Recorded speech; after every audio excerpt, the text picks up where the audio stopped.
Assalamualaikum warahmatullahi wabarakatuh. Alhamdulillah wa bihi nasta'in. Wassalatu wassalamu ala Rasulillah wa ala alihi wa sahbihi ajma'in. Subhanaka la ilma lana illa ma 'allamtana innaka antal alimul hakim. Wala haula wala quwwata illa billahil aliyyil azim. Yang dihormati, yang bahagia Tuan Imam, seterusnya jantan kuasa surah As-Sabah, muslimin dan para jemaah semua, alhamdulillah, syukur kehadrat Allah Subhanahu wa taala dapat kita sama-sama mengimarahkan surah As-Sabah. Kalau bukan kita, siapa lagi yang akan imarahkan surau yang begitu hebat? Dari jauh kita nampaklah mercu tanda penduduk di sini dengan kewujudan surau As-Sabah. Dari luar, dari jauh, mesti orang perasan ini adalah satu masjid yang tersergam indah. Walaupun belum naik taraf masjid lagi, insyaAllah sama-sama doa jadi masjidnya. Tapi nak jadi masjid, biarlah setiap seorang daripada kita rasa tanggungjawab untuk sama-sama mengimarahkan surah ini. Paling-paling tidak pun antara maghrib dan isyak tu biar makmurlah dengan masjid, dengan solat berjemaah dan juga majlis ilmu. InsyaAllah pada malam ni kita sambung perbincangan kita. Tajuk daripada kitab kita Al-Kabair, dosa-dosa besar, masuk kepada dosa besar yang ke-13, iaitu pemimpin yang menipu rakyatnya, pemimpin yang zalim dan pemimpin yang bengis. Bengis tu maknanya kejam lah, ya. Tidak berperi kemanusiaan, tidak berhati perut, tanpa memikirkan kesusahan rakyat. Jadi pemimpin macam ni sentiasa ada pada setiap zaman. Kalau tidak negara A, negara B, mesti ada yang diktator dan sebagainya. Allah Subhanahu wa taala berfirman dalam sepotong ayat Quran, surah Asy-Syura ayat 42, surah pun surah 42. Innamas sabilu 'alal ladzina yazlimuna an-nasa wa yabghuna fil ardi bighairil haqq. Ulaika lahum 'adzabun alim. Artinya,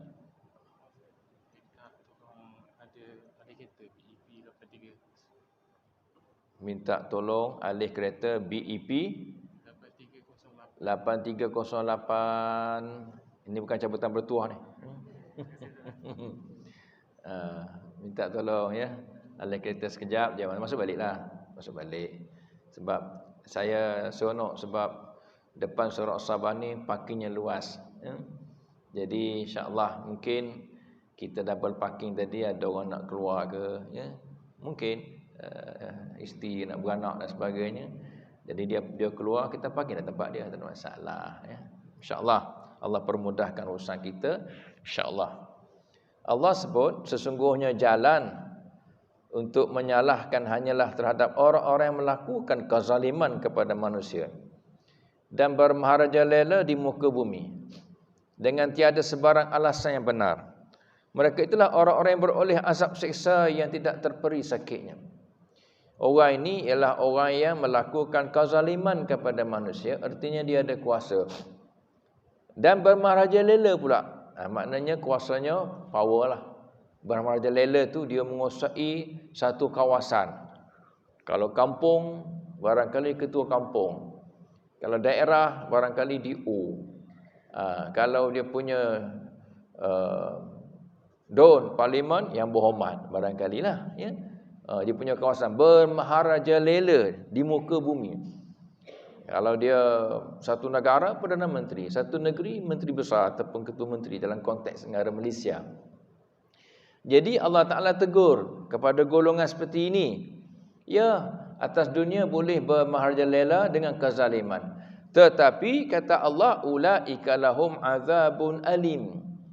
Maka pada hari akhirat nanti mereka akan beroleh seksa yang tidak terperi sakitnya. Kita lihat di negara-negara luar kan. Sekarang pun sudah berlaku, ya. Sampai kita dapat membaca berita-berita yang dipaparkan dalam media elektronik, dalam media cetak dan sebagainya tentang apa yang berlaku di Xinjiang contohnya. Ya, macam mana masjid-masjid ya diruntuhkan, orang Islam sedang dicuba ditukar akidahnya, dipaksa begitu. Ini adalah bentuk kezaliman yang bermerajalela pada zaman kita sekarang. Begitu juga pada masa-masa yang lepas. Pada masa-masa yang lalu, dalam sejarah mesti ada, setiap zaman mesti ada kezaliman-kezaliman itu berlaku dan mereka boleh terlepas di dunia ini, tapi tidak boleh terlepas pada hari akhirat nanti. Allah sebut lagi, kanu la yatanahawna am munkarin fa'aluh labi'sa ma kanu yaf'alun.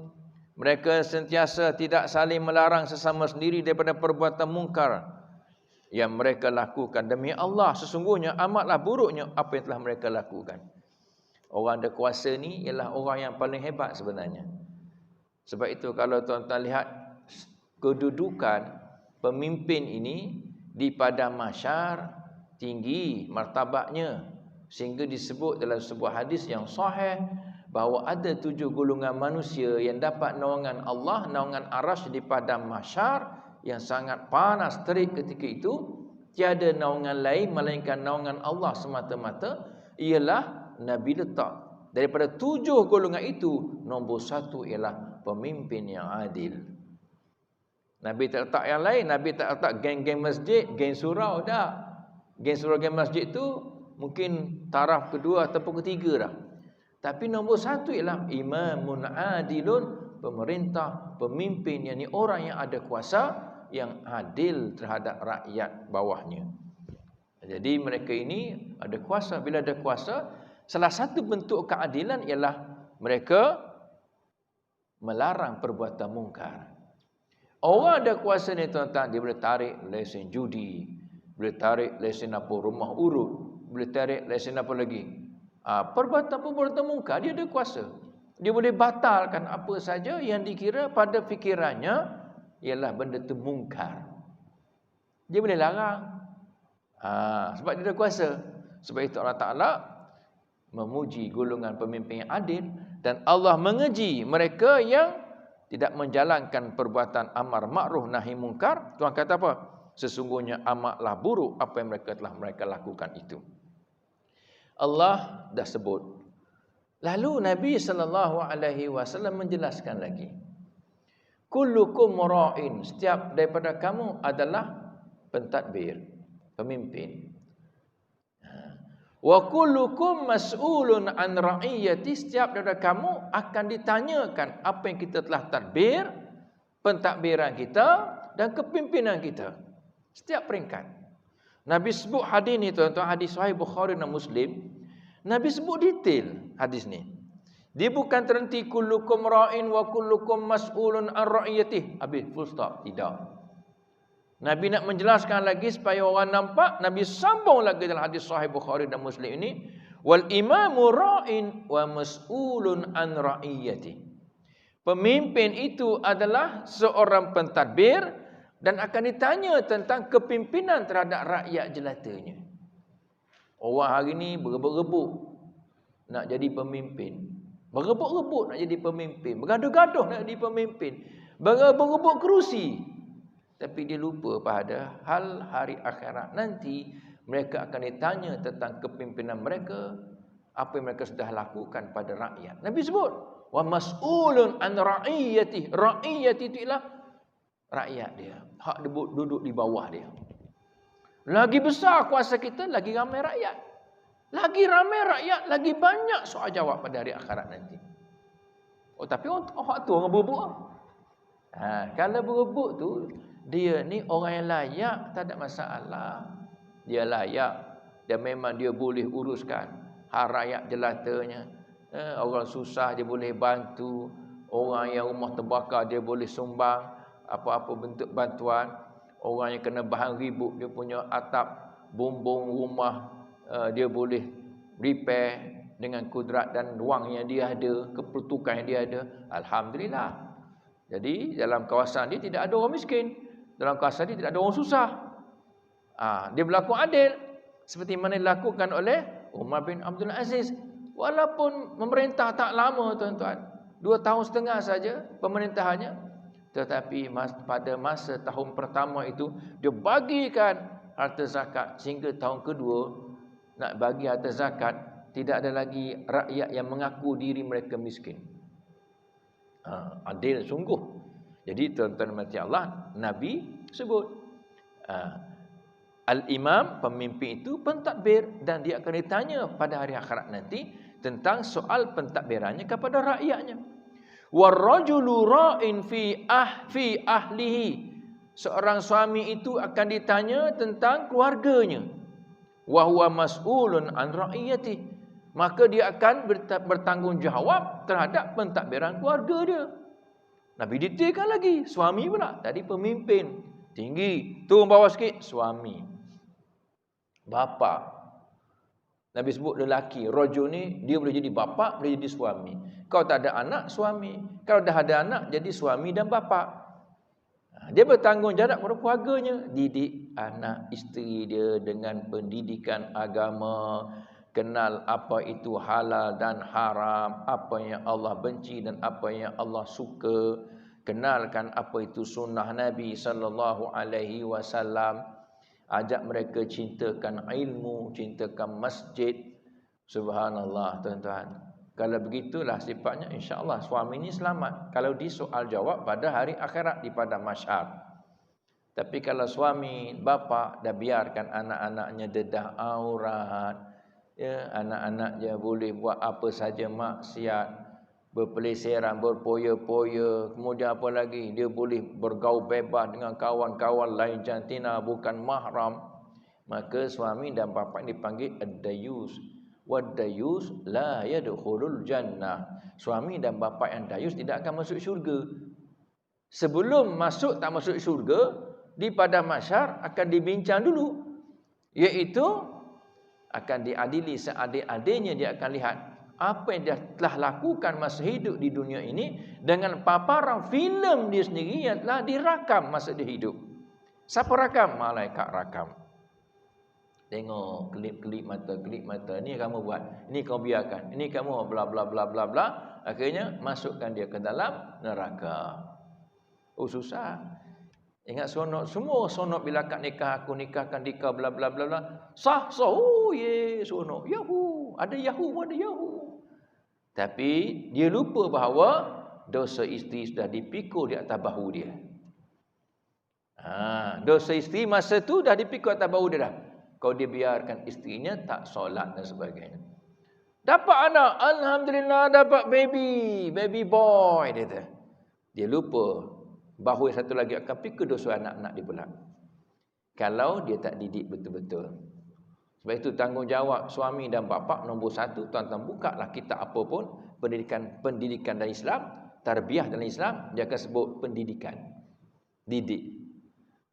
Nombor 1 tanggungjawab mendidik. Jadi tuan-tuan, Nabi detailkan lagi.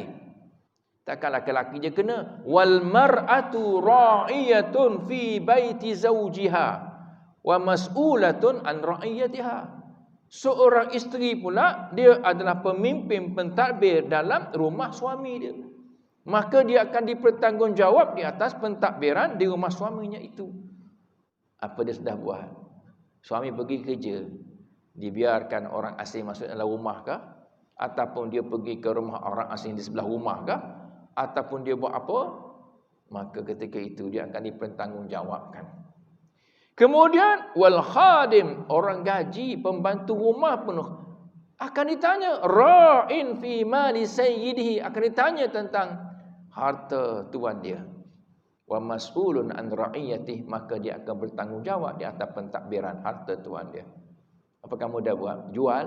Ya, ada bibit-bibit yang dia pakat dah, kita akan balik negara kita, tapi sebelum tu dia kaut dah, dia curi barang kemah apa semua, masuk dalam beg dia, kemudian dia pun larikan diri, tinggal baby, tinggal anak tuan dia menangis. Mana bibit? Bibit sudah lari. Maka dia boleh lari di atas dunia. Hari akhirat dia akan jumpa dengan keadilan Allah di mahkamah Allah. Akan dibongkar filem dia. Dia mencuri harta kemas, barang kemas tuan dia. Masa itu menyesal tak guna dah. Sebab itu bukan masa untuk menyesal. Masa untuk diberi hukuman oleh Allah Subhanahu Wa Taala dengan seadil-adilnya. Subhanallah. Sebab itu tuan-tuan dan Allah, kita konteks kita ni pemimpin. Tak cerita buat pembantu rumah ni, pemimpin. Wal imam, pemimpin. Sehingga Nabi sebut dalam sebuah hadis sahih Muslim, man ghasyana falaysa minna. Siapa tipu kami, dia bukan daripada kalangan kami. Kata ulama, siapa tipu kami orang Islam, dia bukan daripada kalangan orang Islam. Allah, tuan-tuan dirahmati Allah, kadang-kadang nak sebut apa? Nak sebut ada pemimpin-pemimpin yang menipu.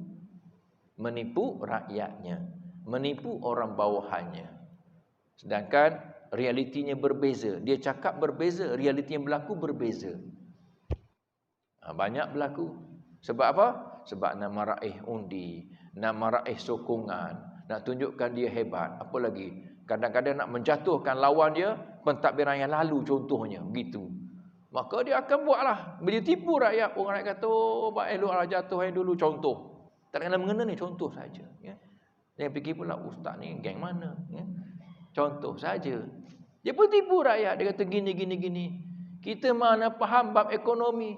Ekonomi jatuh ke, defisit ke, kita bukan bidang dia dan kita ada duduk kat situ. Tapi kalau orang nak tipu kita, senang saja boleh tipu. Malaysia dah makin muflis contohnya. Contoh. Tapi tiba-tiba, ada pula duit rupanya. Begitu. Jadi tuan-tuan, dalam konteks ini, siapa menipu siapa? Sebab itu di pesan awal-awal Nabi sebut, kalau kita pemimpin beragama Islam, kena jaga-jaga. Sebab Nabi sebut, siapa yang menipu kami, dia bukan daripada kalangan kami. Yang ini orang Islam. Bahaya tu tuan-tuan. Tapi Nabi tegas. Nabi tegas, Nabi tak bagi muka. Sebab tu kena betul terang. Jangan tipu apa-apa. Dalam hidup kita tak boleh menipu. Kecuali beberapa tempat saja. Itu saya tak nak syarah. Ya, sebab nanti panjang pula tuan-tuan. Tak habis cerita kita tentang pemimpin. Dan pemimpin yang melakukan kezaliman, dia boleh buat apa saja. Sebab dia ada kuasa. Dia hidup panjang umur dia contohnya. Ada kita dengar setengah-setengah pemimpin, ada orang tak setuju dengan dia, ya, di luar negara lah, bukan dalam negara, dia ambil pistol, dia tembak je.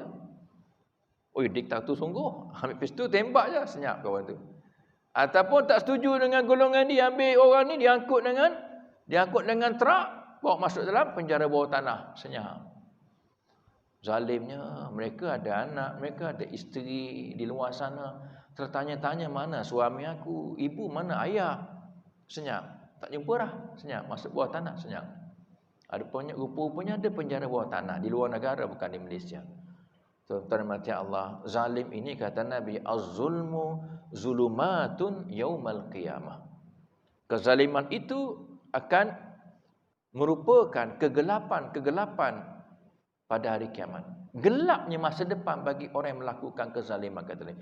Hari ini mau buat zalim, ya. Tapi hari akhirat, masa depan menggelap. Nabi sebut, bukan saya sebut. Az-zulmu, kezaliman pada hari ini, zulumatun yaumal qiyamah, masa depan yang gelap pada hari kiamat nanti. Jaga-jaga.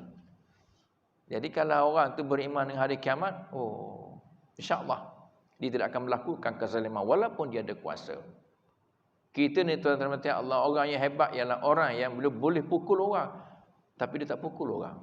Orang tu salah, dia boleh pukul tapi dia tak pukul. Orang tu orang hebat. Sebab apa? Sebab dia boleh menguasai dirinya walaupun dia ada kuasa. Walaupun dia ada senjata, boleh kuasai dirinya. Bukan syaitan yang menguasai diri dia. Dan climax kepada orang yang menipu, terutamanya pemimpin yang menipu, Nabi sebut ayyuma ra'in ghasya ra'iyatu, mana-mana pemimpin pentadbir yang menipu rakyat jelatanya, fahuwa finnar, dia adalah penghuni neraka. Hadis Ibnu Mandah. Ini climax ke mana pemimpin seperti ini? Tadi sebut ke masa depan yang gelap dan sebagainya. Ni Nabi sebut climax terus. Dia punya kemuncaknya ialah fahuwa finnar, dia adalah penghuni neraka. Allahu akbar. Sebab itu bila kita mentadbir, takbirlah dengan baik. Tak kilap. Dia bukan pemimpin, jangan nampak menteri saja, tak. Pemimpin dalam konteks pentadbiran pun sama juga. Kita sebagai apa? Sebagai yang nampak esko saja, nampak ketua pengarah, gitu. Ketua pengarah yang paling famous Kementerian Kesihatan sekarang ni. Yang tuan-tuan tengok hari-hari, saya pun tengok tadi ya, kat TV sebelum datang ke sini. Berapa COVID sekarang ya? Berapa? 561 ke? Yang terbaru, kes terbaru COVID 561. Hari ini saja 561. Baguslah. Dan dia nampak menjalankan tugas sebagai ketua pengarah Kementerian Kesihatan Malaysia. Kita bimbang takut-takut, dia pentadbir, dia menipu. Contoh katalah di luar negara lah, bukan sini kan, contoh ya. Dia pegang immigration. Tapi kenapa penyeludupan banyak berlaku, orang-orang banyak masuk kan? Kenapa? Contoh custom, contoh apa lagi? Benda-benda yang tak sepatut berlaku. Kenapa orang ni tidak ada IC tapi dia boleh masuk Malaysia, dan bila bertanya pula cakap bahasa Malaysia tak boleh. Tak logik ya. Kalau lahir kat Malaysia, confirm insya-Allah boleh cakap bahasa Melayu dengan walaupun tak fasih, tapi bolehlah faham dan boleh respon. Tapi kita mesti ada something wrong sekarang. Ya, hari itu contohlah. Kenapa berlakunya premis judi haram berleluasa? Kenapa boleh berlaku? Contohnya, ini mesti ada something wrong di pihak pentadbiran yang mengawal undang-undang. Jadi tuan-tuan yang mati Allah, Nabi sebut benda ni lama dah. 1400 tahun yang lampau, dah sebut lama dah. Nabi sebut tentang hadis-hadis ni. Sebab itu Nabi sebut, siapa-siapa yang diberi kuasa oleh Allah untuk memimpin rakyat, namun dia tidak mentadbir dengan baik, apa kata Nabi? Haramallahu alaihil jannah. Allah mengharamkan ke atasnya syurga. Saya tertarik sebab Nabi guna haram. Haramallahu alaihil jannah. Allah mengharamkan ke atasnya syurga. Bukan sekadar tak boleh masuk syurga. Biasa ayat tu. Maka dia tidak masuk syurga. Biasa. Tapi yang ini Allah mengharamkan ke atasnya syurga. Tidak mentadbir dengan betul lah ni. Ada kuasa tapi tidak mentadbir dengan betul. Masya Allah. Sebab itu kita tengok SPRM kan tangkap orang tu, tangkap orang ni. Bukan biasa-biasa tu. Semua orang yang ada status dalam masyarakat. Dan semua itu kita tengok, pentadbir. Ketua-ketua pentadbir. Kenapa ditangkap? Ini persoalan yang berlaku sejak dulu sampai sekarang. Baguslah Malaysia ada SPRM. Kalau benda tu tuan-tuan berlaku kepada satu organisasi yang ada kuasa semata-mata, tapi dia pula yang menyeleweng. Kalau tak ada SPRM, siapa nak tangkap dia orang? Bila ada SPRM, barulah semua yang ada kuasa tadi tu alert, jaga-jaga. Yang sudah buat pun tak buat dah, sebab SPRM sedang berhati. Bagus negara kita. Alhamdulillah, syukur pada Allah Subhanahu Wa Taala. Allah. Dalam hadis yang lain dekat Nabi sebut apa? Lam yajid raihatal jannah. Dia tidak akan dapat mencium bau syurga. Tak boleh hidu bau syurga tu. Padahal bau syurga ni boleh dihidu sejauh 500 tahun perjalanan. Jauh tu. Katalah syurga di surah As-Sabah ni, syurga. Dia punya baunya 500 tahun perjalanan. Bukan 500 kilometer. 500 tahun perjalanan. Akhirat. Sebab akhirat dia tidak kira kilometer. Dia kira masa. Satu hari di hari akhirat sama dengan 1000 tahun di dunia. Tu dia punya perkiraan lama masa, dia kira masa hari akhirat. Satu hari akhirat, tapi perkiraan kita panjangnya satu hari itu 1000 tahun di dunia. Bayangkan jarak 500 tahun akhirat tu tuan-tuan. Berapa juta tahun dunia dah. Itu pun tak sepatutnya 500 tahun tu boleh hidup. Dah 500 tahun tu boleh hidup. Syurga wanginya semerbak sampai 500 tahun berjalan tu boleh hidup lagi bau dia. Tapi yang ni tidak boleh hidup. Artinya dia jauh. Jauh berjuta-juta tahun akhirat, bukan 500 tahun, berjuta tahun. Maknanya dia jauh daripada syurga Allah Subhanahu Wa Taala. Masya-Allah. Tuan-tuan dirahmati Allah ya. Jadi kita fahamlah seandainya ada di antara kita dalam surah As-Sabah ini ya, ada kemungkinan peluang untuk jadi calon-calon PRU nanti ke, fikir banyak kalilah layak ke tak layak. Kalau layak silakan ambil, tak ada masalah. Ambil lah daripada beri dia orang tak layak, dah kita layak ambil lah. Tapi kita kena ingat, biar hadis yang kita baca pada malam ni tersemat dalam dadanya sepanjang masa menjadi YB. Ataupun ada orang muda kat sini nanti, satu hari nanti mungkin dia akan jadi PM, Perdana Menteri, dia akan jadi ketua menteri, menteri besar dan sebagainya, jadi esko. Mudah-mudahan hadis yang kita baca pada malam ini tersemat dalam hidupnya. Bahawa kalau aku jadi seorang pemimpin, aku mesti berlaku adil dan menjalankan pentadbiran dengan baik. InsyaAllah. Sebab apa? Sebab pemimpin, YB, menteri, esko, pentadbir, semua ada keluarga. Dia ada anak, dia ada isteri juga. Isteri YB, isteri esko, kan? Ya, isteri apa lagi? Semua ada isteri. Tapi ingat, Nabi SAW tujukan khas doa ini kepada pemimpin-pemimpin yang tidak menjalankan urusan dengan betul. Nabi kata apa? Allahumma man waliya min amri hadhil ummati syai'a. Ya Allah, ya Tuhanku, sesiapa yang menguruskan sesuatu urusan umat ini lalu berlembut, berlaku adil, tidak zalim, farafaqa bihim, tidak menyusahkan mereka. Kata Nabi dalam doanya, farfuq bihi, ya Allah, berlemah lembutlah dengan mereka, ya Allah, pemimpin seperti ini. Nabi doa, ya Allah, sekiranya ada orang yang ada kuasa menguruskan suatu umat ini dengan lemah lembut, dengan baik, tidak zalim, tidak keras, maka ya Allah, berlembutlah dengan pemimpin seperti ini, ya Allah. Masya Allah. Maka kita akan lihat Allah Ta'ala akan lakukan layan pemimpin dengan cara lemah lembut. Sebab pemimpin ini berlemah lembut dengan rakyatnya. Mana yang tegas kan tegas lah. Kalau pemimpin tu macam kita duduk di Malaysia, kita ada agama persekutuan Islam, kita ada sistem beraja, kita ada apa lagi, sudah termaktub dalam perlembagaan. Maka kena jaga benda-benda ni. Tiba-tiba ada orang nak usik benda ni, kena tegas. Dia nak hina masjid tak boleh, nak menghina azan tak boleh, nak menghina Nabi lagi tak boleh, menghina Allah lagi tak boleh. Maka pemimpin kena tegas, tak boleh lemah lembut. Oh, tak apa. Tak apa dah. It's okay, it's okay. You boleh hina sikit-sikit lah. Boleh hina sikit-sikit. Mana boleh gitu? Sebab kita menjalankan amanah di Malaysia. Kita memang Islam, Muslim. Biarlah orang Islam yang menjalankan urusan kerajaan, memerintah, ketua kerajaan, biarlah orang Islam. Jadi tuan-tuan, dia kena tegas. Masalah yang sebut ni adalah masalah berlemah lembut dengan rakyat. Jangan sampai menyusahkan rakyat begitu. Alhamdulillah, zaman PKP ni tuan-tuan banyak, ya, orang yang susah terima itu, terima ini, bantuan itu, bantuan ini, bantuan prihatin macam-macam. Bukan nak kempen, tapi saya tengok, walaupun saya tak dapat. Saya tak dapat. Sebab ustaz ni masuk TV tak layak, padahal kita pun tak ada kerja. Macam orang makan gaji penjawat awam lain. PKP pun masuk gaji, ya, kita tak ada apa.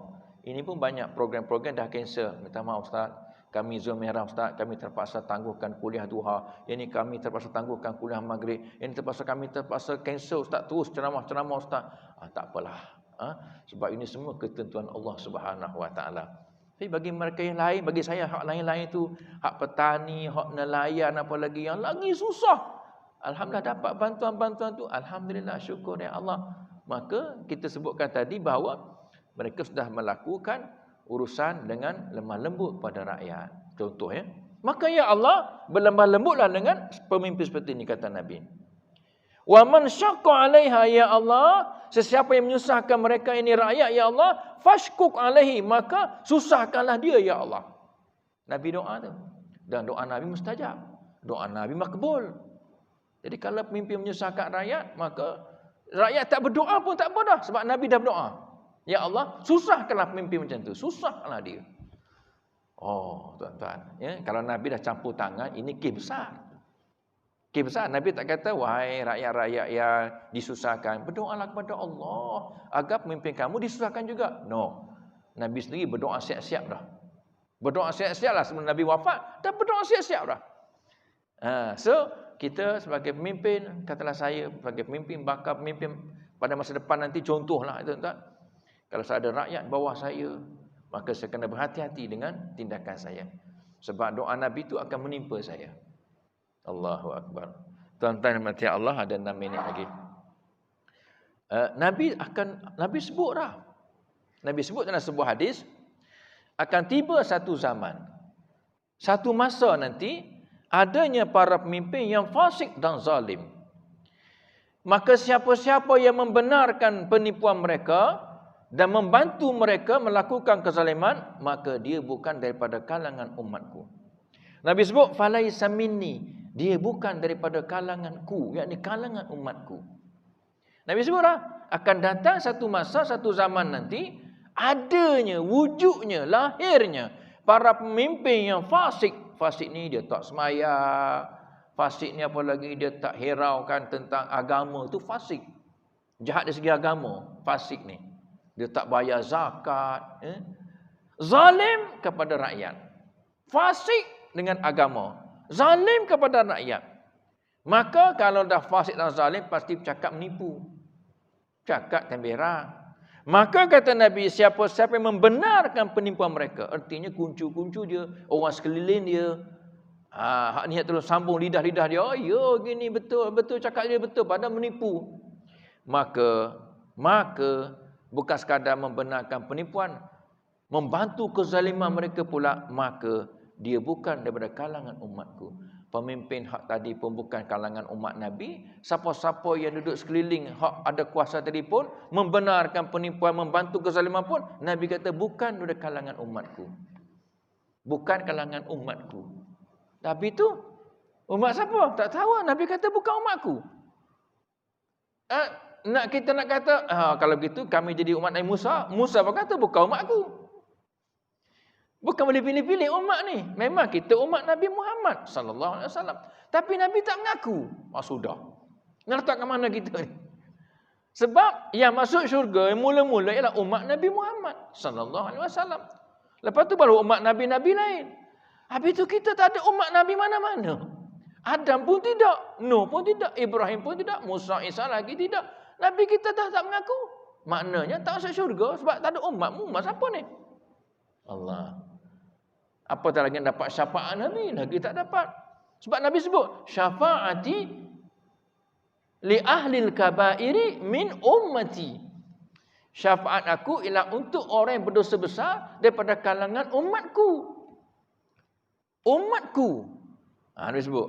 Dan Nabi kata, falaisa minni, dia bukan kalangan umatku, walastu minhu, dan aku bukan daripada golongan dia. Nabi berlepas diri dah. Hak ni bukan umatku dan aku pula tak ada kena-mengena dengan dia, tak ada kena-mengena. Nabi dah angkat tangan serenda awal. Aku tak ada kena-mengena dengan dia. Mana nak jadi apa-apa ikut suka dia lah, jadi apa-apa pun. Kalau Nabi kata ada kena-mengena, paling-paling tidak dapat syafaat Nabi. Ada kena-mengena ni. Bantu jugalah. Ni dia bukan kalangan umatku, tambah lagi pula aku tak ada kena-mengena dengan dia. Walan yarida alayyal haud, maka pada hari akhirat nanti dia tidak akan sekali-kali dapat minum air kolam aku. Dalam hadis yang kata tidak akan melintas. Tak minum, tidak akan dapat minum air kolam aku. Allahu Akbar. Siapa-siapa minum air kolam Nabi ni tuan-tuan, minum seteguk pun tidak akan dahaga selama-lama dah. Air kolam Nabi itu disebut dalam Al-Quran, inna a'taina kal kautsar. Al-Kautsar tu ialah telaga kolam khusus untuk Nabi sallallahu alaihi wasallam. Tuan-tuan dirahmati Allah ya. Maka pada malam ni saya pun rasa takut juga. Tapi saya bukanlah pentadbir, bukan pemimpin yang besar-besarlah. Tapi hanya memimpin rumah tangga saya saja. Paling-paling tidak terkawal sikitlah dalam rumah tangga ni ya, terkawal.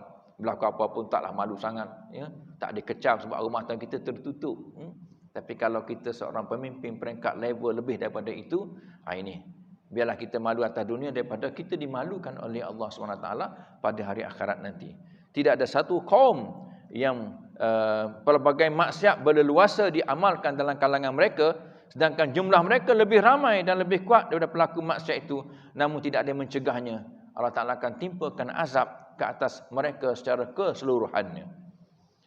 Dalam satu kawasan, kalau tidak ada orang yang mencegah perbuatan mungkar, perbuatan maksiat, Walaupun ada orang-orang yang mulia, ada tu imam, ada ustaz, ada PU, pencetus ummah, ada imam muda, ada da'i pun lagi, ada tok guru, ada profesor-profesor di universiti-universiti dalam pengajian Islam.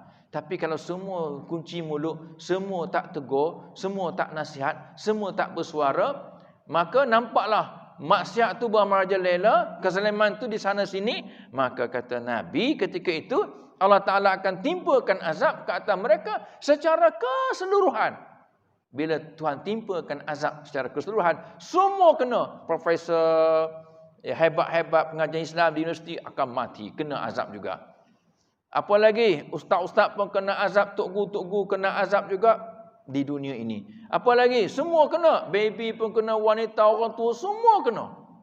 Sebab apa? Sebab tidak ada mereka yang bersuara. Akhirnya hari akhirat nanti boleh diasingkan. Asal atas dunia semua kena azab. Macam tsunami itulah kena, semua kena. Tapi lepas tu akan diasingkan kanak-kanak sini, ya, wanita-wanita yang tak berdosa kat sini, ya, disebabkan tidak ada mereka-mereka yang ada ilmu, yang ada kuasa untuk mencegah dan bersuara. Paling tidak kita kena bersuara sekurang-kurangnya. Orang dengar, oh, okey, dia bersuara, dia membangkang maksiat ni, membangkang judi, membangkang pelancaran, bagus. Maka azab tidak akan turun menimpa semua orang. Tapi kalau semua senyap, maka azab akan menimpa semua orang. Wallahu a'lam bissawab. InsyaAllah kita akan sambung lagi perbincangan kita tentang pemimpin yang zalim ni pada kuliah yang akan datang, insya-Allah. Bismillahirrahmanirrahim. Alhamdulillah rabbil alamin, wassalatu wassalamu ala Rasulillah wa ala alihi washabbihi ajmain. Allahumma inna nas'aluka ilman nafi'a wa rizqan thayyiba wa amalan mutaqabbala bi rahmatika ya arhamar rahimin. Walhamdulillah rabbil alamin. Taqabbalallahu minkum. Assalamualaikum warahmatullahi wabarakatuh.